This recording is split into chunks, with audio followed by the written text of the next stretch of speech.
evangelismo estava arraigado somente ali naquele local. Porém, o Paulo, né, que era Saulo na época, né, ele foi chamado pelo próprio Jesus, né, porque ele estava ali, quando ele foi chamado, ele estava indo ao contrário, né, ele estava perseguindo a igreja. E depois, quando Jesus o chamou, ele passou a ser perseguido. Até você vai ler aqui a partir do capítulo 3, você vai ver que ele vai falar assim: eu sou prisioneiro de Jesus Cristo. Por quê?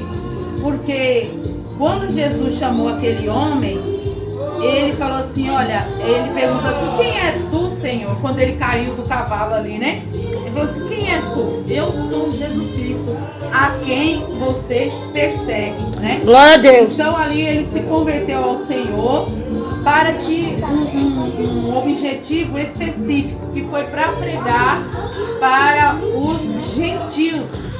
Por conta dele, né, o evangelho chegou até a gente. Chegou aos romanos, chegou aos gálatas, chegou aos efésios.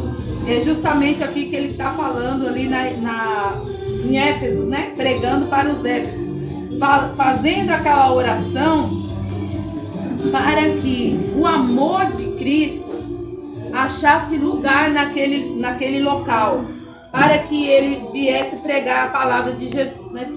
Todas as chamadas de Paulo, todo o ministério de Paulo foi em prol aos gentios.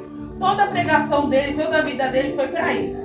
Ele foi chamado exclusivamente para trazer as boas novas da salvação para os gentios, né? Até ali era somente os judeus que conheciam a palavra, mas através de Paulo, que era o Saulo, né, foi transformado em Paulo, né, o seu nome foi mudado para que ele viesse trazer e apregoar a palavra. Por quê? Porque ele estava preparado, né?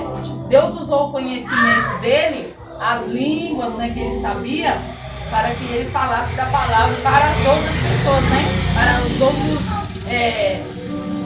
os outros países, né, vamos dizer assim. Então, quando ele faz essa oração, quando ele chega aqui em Éfesos, ele está falando sobre esta causa. Por causa disto, né, me ponho de joelhos perante o Pai de nosso Senhor Jesus Cristo, do qual toda a família nos céus e na terra toma o nome, né? Então, primeiramente, nós devemos falar sobre essa palavra na vida de Abraão, né? Porque em ti serão benditas, né, todas as nações da terra, todas as famílias da terra. Por quê? Por causa da fé. Glória a Deus. Abraão, ele é um exemplo para nós, né? Por causa da sua fé. Por quê? Porque ele estava crendo no impossível, né? Deus mandou ele sair daquela terra, ele estava aconchegado ali com o papai, né, com a sua família, com os irmãos, não estava faltando nada para ele, estava abastecido ali, tudo que ele precisava tinha alguém ali cuidando, tinha mamãe, tinha um irmão, tinha, né, a cunhada, tinha os sobrinhos, né? E ali, até quando Deus chamou ele, chamou somente ele e a esposa. E até ele levou até o seu sobrinho, chamado Ló, né? Depois deu problema para ele mais lá na frente. Então, primeiramente, nós ouvimos a família ser bendita através de Abraão, né, por causa da sua fé, que fala que ele é o pai da fé. E depois através de Paulo.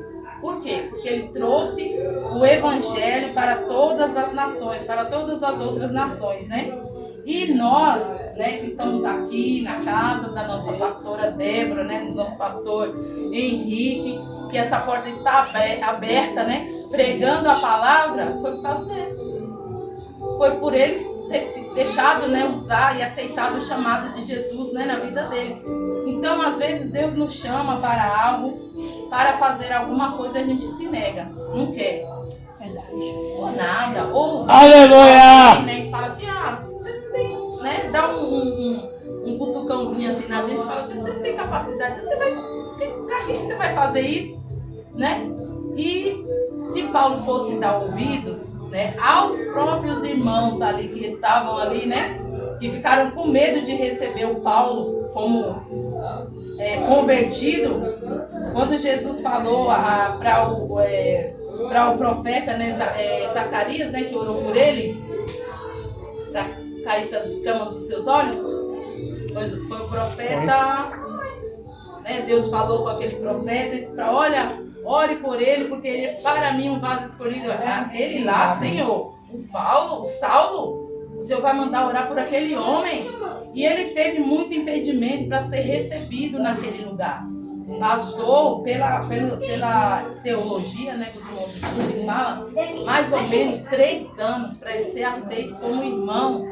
Os irmãos de ouro, para ver se ele estava convertido mesmo, ou se ele estava ali no meio assim para querer matar os irmãos ali, né? Ao qual ele veio quando ele se converteu.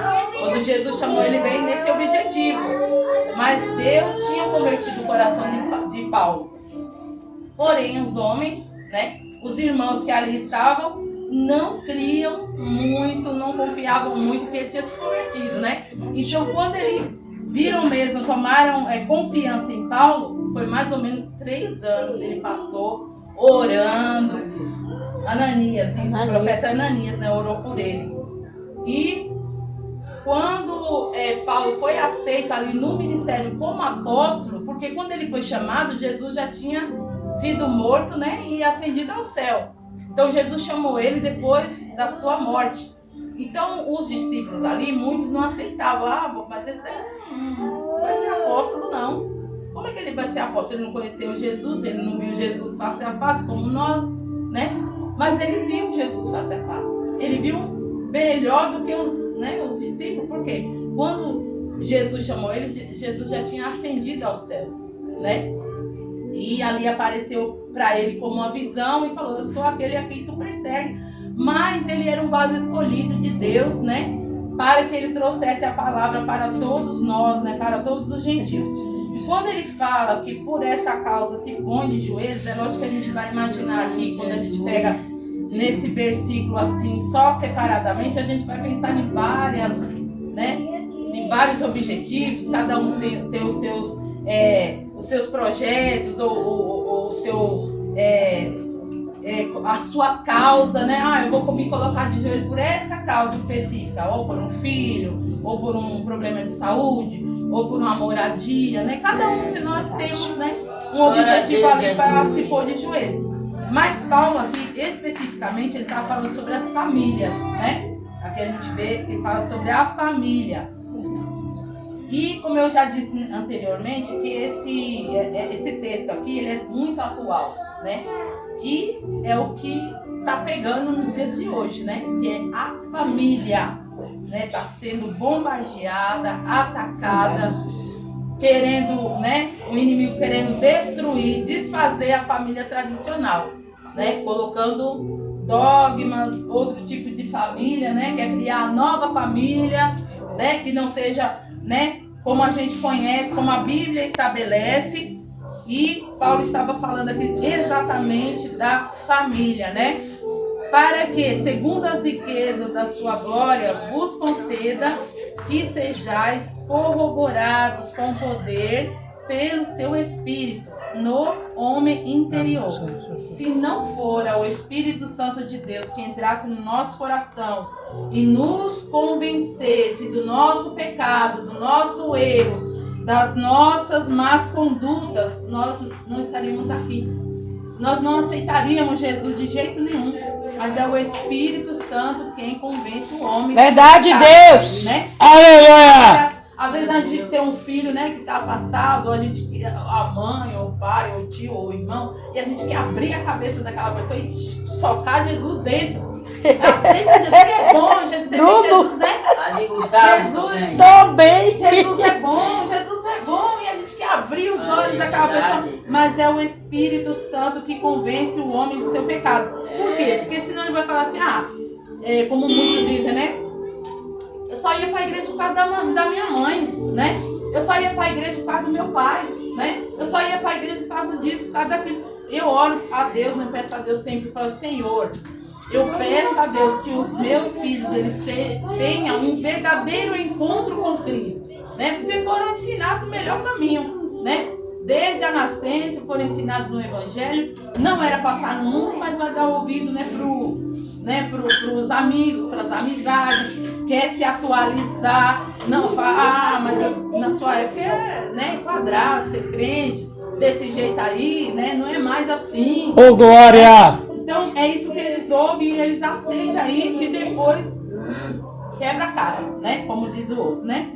Então, para que Cristo habite pela fé nos vossos corações, a fim de, estando arraigados e fundados em amor, poderdes perfeitamente compreender com todos os santos qual seja a largura, o comprimento, a altura e a profundidade. Então, ele usa aqui todos os... como que a pessoa vai construir, né? A construção, a largura, né? A profundidade. Então, tudo isso em glória! Que a gente esteja arraigado mesmo, misturados no amor de Cristo e compreendendo qual é o amor de Cristo. Uma vez eu fui pregar para um rapaz e ele era inquilino do meu pai. E eu falando de Jesus para ele, ele falava assim, ué, mas se a pessoa fez isso, se a pessoa quando estava lá no mundão, né, traficou, ele matou, tirou a vida de alguém, né, fez isso, fez o mal, fez isso e aquilo, fez todos os pecados, depois aceita Jesus, põe uma Bíblia debaixo do braço, mas aleluia! Eu não aceito isso. Eu não acredito. Os evangélicos é muito bonito. É um caminho muito bonito. A palavra aqui da Bíblia é muito bonita. Mas para mim, eu não aceito. Né? Eu não perdoo quem faz o mal. Eu não perdoo. Então, mas aí a Bíblia fala que é o Espírito Santo quem convence o homem do seu pecado. Aí eu falei para ele a história de Paulo. Eu falei assim, você acredita que Paulo é santo? Sim, eu acredito até o tutano que Paulo é São Paulo. Isso, né? é desse mesmo. Paulo. Se você sabe anteriormente quem era Paulo, você sabe a história de Paulo? Verdade. Por que Jesus foi até ele e ele se converteu? Ele não era santinho, não. Ele estava indo, ó, para decapitar os irmãos, né? Para matar os irmãos. Tirou a vida de muita gente. Mas Jesus teve um encontro com ele. Verdade. E ele foi transformado, né, de Saulo para Paulo. Então, irmãos, quando a gente aceita Jesus, a gente tem que deixar o nosso eu, ó, de lado. É por isso que fala aqui que a profundidade, largura, altura. Então, fala isso aqui, tá falando assim da nossa fé, da firmeza da nossa fé em Cristo Jesus. Se Jesus é bom para você, salvou você, Ele te deu a salvação, mesmo nós sendo... e não merecíamos favor nenhum de Cristo, né? Porque o nosso gênio, né, de ser humano é mau, né? Porque a gente quer resolver... Não é Jesus, não. Muitas vezes a gente não quer resolver no joelho. A gente quer resolver na fala, né? No bate-boca. Né? A gente não quer perdoar o irmão que fez isso. Se chega uma pessoa que fez isso, fez aquilo outro. Hoje em dia até as pessoas até se intrigam de um olhar do irmão pra você. É bem assim. É, meu pai, é verdade. O irmão passou por mim. O irmão olhou feio pra mim. Às vezes o irmão nem olhou feio, às vezes tá um dia, né? Difícil e tal. E não foi a intenção da pessoa, mas a pessoa ali não perdoa, né? Uma coisinha de nada. E mais ou menos, muito mais aquelas pessoas, né, que andavam praticando o erro, praticando o mal, matando, roubando. E aí eu falei pra ele assim, qual é melhor pra você? Daí falei pra aquele rapaz, qual é melhor pra você? Que ele continuasse fazendo o que fazia, matando, roubando, fazendo mal, ou quando ele aceitou Jesus e deixou de praticar todas essas coisas, né? Aí você, foi bom, né? E ele parou de praticar aquilo dali. Eu falei, então, o evangelho é isso. Se você quiser Jesus e crer em Jesus, esse é o cristão, o verdadeiro cristão, é aceitar aquele que antes praticava o erro e hoje veio para o lado, né, da luz. É isso que Jesus faz. Jesus, ele veio para os doentes, né, para os enfermos.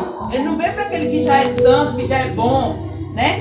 E aí ele ouviu, mas não concordou muito comigo, né?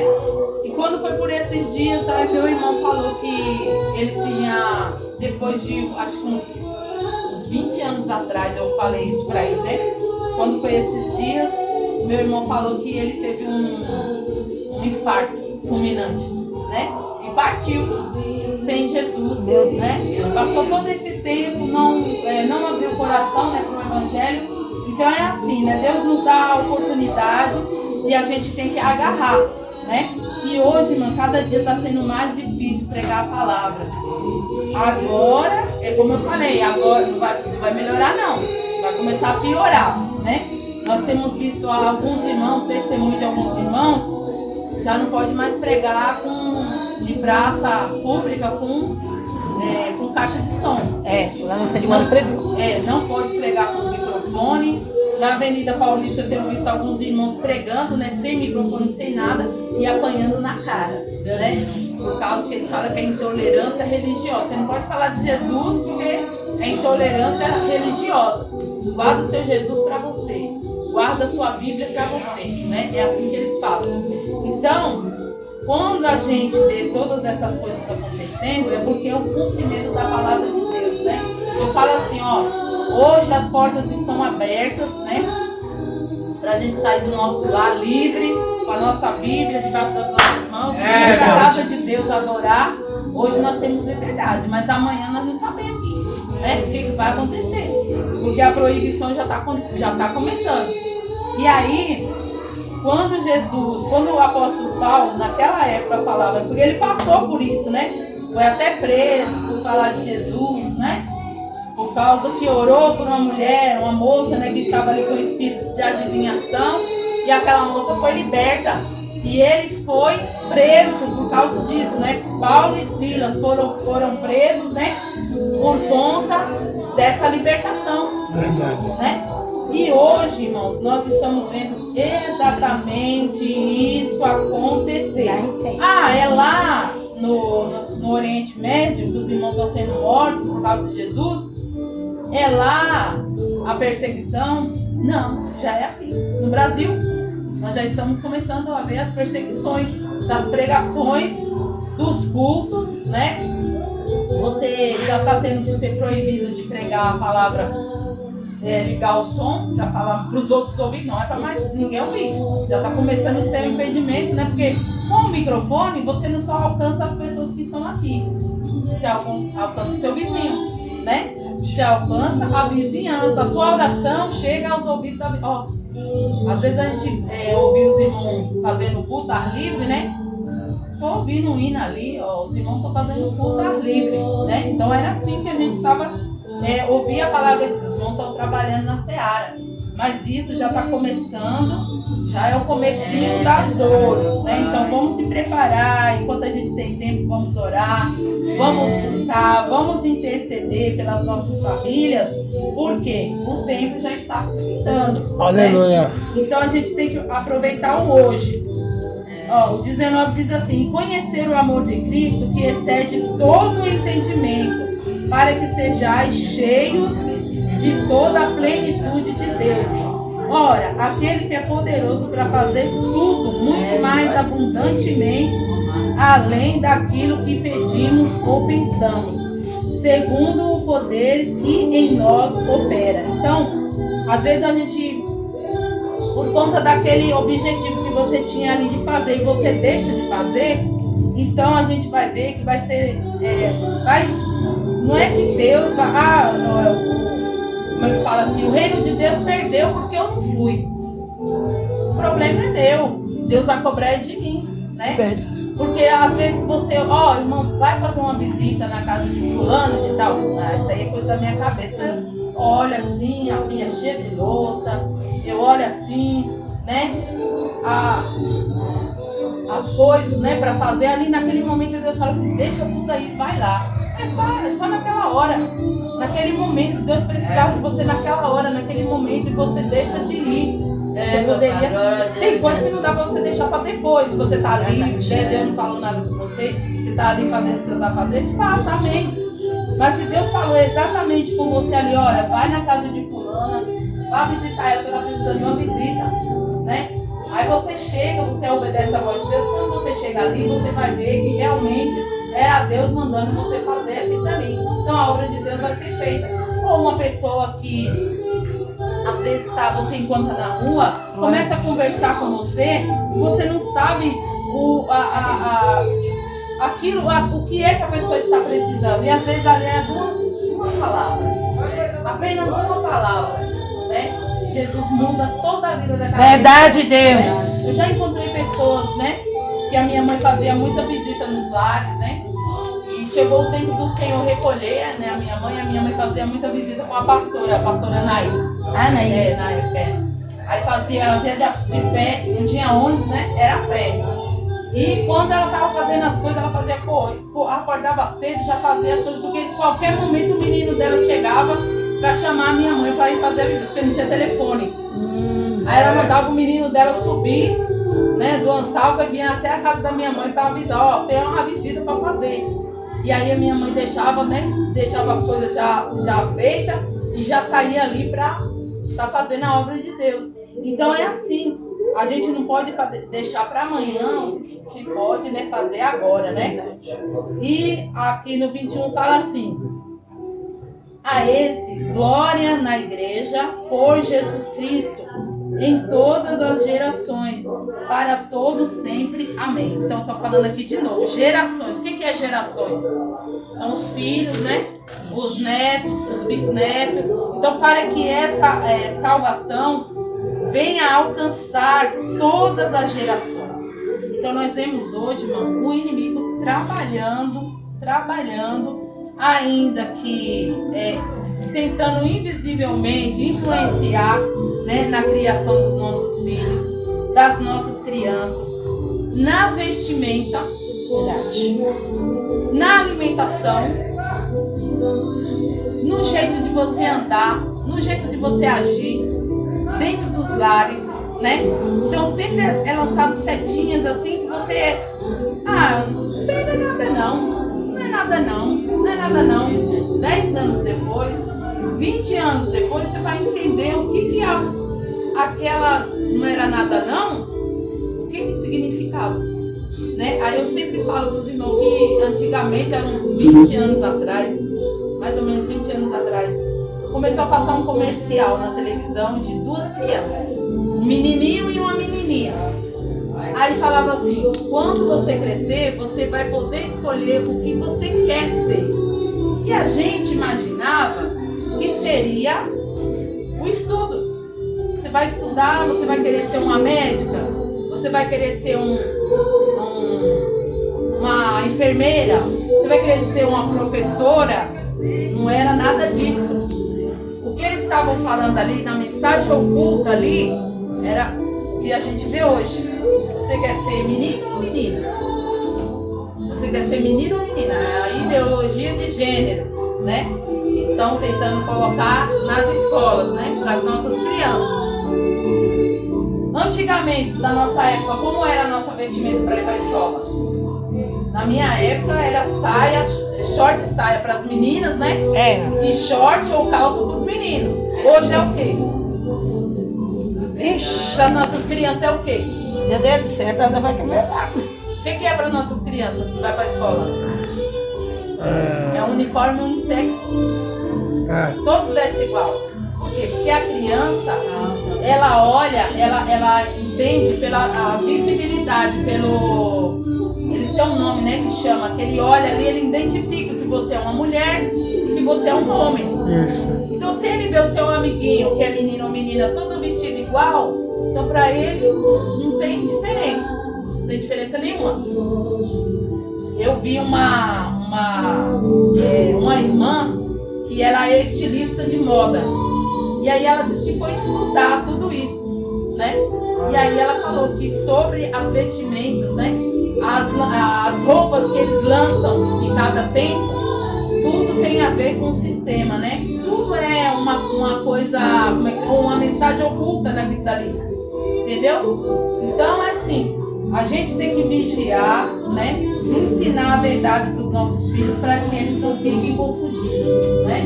E o que mais o inimigo quer é destruir a família, né? Hoje mais a família, eles chamam família tradicional, né? Foi até uma polêmica aí nesse carnaval agora que teve, né? Que a família estava enlatada, né? Dentro de uma conserva, os conservadores, né? Então tudo isso tem um significado. Por quê? Então eles quis dizer assim, nós, né, entendemos que graças a Deus, né, nós estamos conservados, né? Muitos irmãos cristãos falaram assim, amém, graças a Deus eu estou conservado com a minha família, e colocou a foto ali da família dentro da lata, né? Mas assim, o inimigo, ele quer mostrar para o mundo que nós estamos atrasados, né? Nós estamos em conserva, nós temos que sair dali, e não é mais assim, a família tradicional, né? E outra coisa que eu vi também essa semana, né? O pastor muito conhecido, Marcos Feliciano, né? Falando, não sei se os irmãos viram, ele foi fazer um culto ali em Minas Gerais, estava ali fazendo culto, né? Foi o pregador da noite, orou para as pessoas serem libertas, né? Então caíram algumas pessoas endemoniadas, filmaram lá, colocaram na internet. Aí ele foi chamado, foi intimado por intolerância religiosa. Por quê? Já ouvi falando que eles estão com uma lei que você não pode mais orar por endemoniado, não. Pessoa se a pessoa quer servir a Satanás, ele tem liberdade. Então você não pode ir lá e orar por ele e expulsar o Satanás dele. Porque se ele quer, então você não pode, né, expulsar mais. Ó, tá vendo aí? Uma coisinha de nada, né? Onde nós estamos chegando. Porque hoje nós sabemos que tem adoradores de Satanás. Então isso eles querem direito, estão querendo os direitos, as mães de santo se reuniram, os satanistas se reuniram e querem os direitos deles. Não é mais para os pastores orar para expulsar o demônio da vida das pessoas.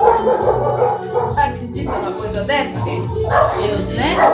Então, né, a gente não pode parar de vigiar, vigilância a todo tempo. Ora, enquanto você tiver um tempinho para orar, meu irmão, se prepara. Vamos orar, vamos buscar. Porque a qualquer hora chega alguém aqui na porta e fala assim, você está falando aí de libertação? Campanha de libertação? Qual é essa campanha de libertação? É para libertar as pessoas que estão oprimidas. Mas ele quer. É um direito dele ficar oprimido. É um direito dele ficar ali servindo a Satanás. Olha só, e às vezes a gente fala assim, a Bíblia fala assim, por falta de conhecimento, né? Por não ler as escrituras, a gente erra, a gente peca. Então, às vezes, a gente tem que muito observar, né? Que às vezes a pessoa fala assim, política não tem nada a ver com religião. Mas nesse caso, tem a ver, né?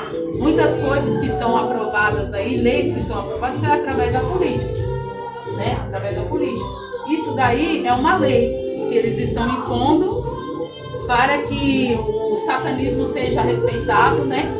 Para que o candomblé seja respeitado, é intolerância religiosa. Se você for pregar nas praças, você tem que pregar para aquele grupinho ali que quer te ouvir e olhe. Se alguém se levantar e passar por você e ver você falando mais alto, para os outros ouvirem, eles se levantam e falam assim, cala sua boca. Você não tem que estar falando do seu Jesus aqui, né? Então, irmãos, a gente está vivendo em tempos difíceis. Verdade. Então é assim, essa causa que Paulo estava orando, por essa causa me põe de joelhos. Olha que Paulo orava porque ele não parava, né? E o objetivo dele era o quê?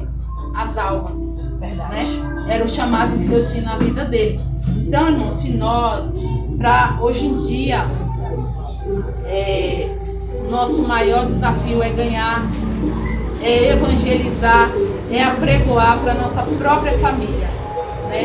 Eu estava falando aos irmãos, né, os pastores, sempre está se reunindo falando assim, antigamente nós tínhamos que fazer visita na casa de uma pessoa que estava oprimida, né? Não é que não falte, mas tem, né? Ó, a pessoa está oprimida, a pessoa está doente, vamos lá fazer uma visita. A pessoa quer ouvir o evangelho, vamos lá evangelizar aquela família. Mas hoje não, hoje você tem que fazer campanha na casa de cristão. Pessoas que se aborrecem com alguma palavra, você vai lá, vamos lá ver como que está o irmão falando. Você, em vez de estar com aquele irmão evangelizando, que aquele irmão já tem 10, 20 anos, 30 anos de servidão a Deus, porque qualquer coisinha hoje já não quer mais saber de Jesus, né? Na pandemia, meu esposo começou a dirigir a igreja lá, ali no Cumbica, né? Sim. Nós dirigimos lá, acho que um ano e pouco naquele lugar ali. Quando começou a abrir a igreja ali, meu esposo tomou posse, um mês depois começou a pandemia. Não pode mais abrir a igreja. Não pode mais abrir a igreja, né? Meu Deus. Não podia ter culto. Né? Foi isso a lei que veio? Não podia ter culto, não podia a igreja se reunir mais ali, né? Tinha que ser os cultos online. E aí, há 2 meses que nós estávamos lá, começou isso. Aí eu falei, vamos orar. Aí o pastor começou a fazer as lives, né, para os irmãos que estavam em casa. Eu falei, agora, quando parar tudo isso, quer ver? A igreja não vai ter lugar para sentar. Os irmãos vão vir, ó. O povo vai vir se arrependendo, de joelho, orando, buscando, porque viu que algum sinal já chegou. Quantos Deus recolheu, né? Na pandemia. O que aconteceu, irmãos? Depois da pandemia,